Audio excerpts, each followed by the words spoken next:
Credit default swaps. These are financial instruments that act as insurance against bond defaults. They're part of the derivatives family and have gained notoriety due to their role in major financial events. In this video, you'll learn what they are, how they work, and why they became so controversial. A credit default swap, or CDS, is a financial derivative contract. In this arrangement, one party pays regular premiums to another party. In exchange, they receive protection against the default of a specific bond or loan. Think of it like insurance for debt investments. If the borrower fails to pay back their debt, the protection seller compensates the buyer for their losses. There are 4 key players in a credit default swap. First, the protection buyer, who pays regular premiums to insure against default risk.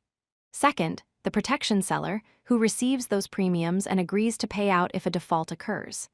Third, the reference entity, which is the company or government whose debt is being insured. And fourth, the reference obligation, which is the specific bond or loan that the CDS contract covers. Here's how a credit default swap works in practice. Step 1. The buyer and seller agree on contract terms, including the premium rate and which debt obligation is being protected. Step 2. The buyer pays periodic premiums, usually every quarter, to the seller. Step 3. If no default occurs, the seller keeps all the premiums and the contract simply expires at maturity. Step 4. If a default does occur, the seller must compensate the buyer for losses on that reference obligation. Let's look at a simple example. Bank A owns $10 million in corporate bonds from Company X. Bank A is concerned about default risk, so they buy CDS protection for $50,000 annually from insurance firm B if Company X defaults on their bonds. Insurance firm B pays Bank A the loss amount. This is calculated as the face value of the bonds minus any recovery value.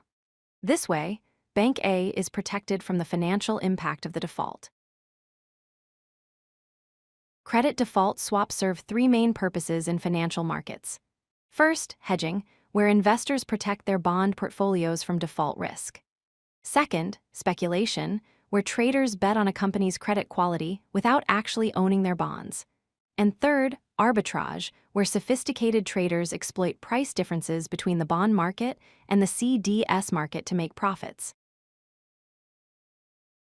Credit default swaps became highly controversial due to their role in the 2008 financial crisis. 3 major issues emerged. First, systemic risk. Concentrated positions created interconnected failures across institutions.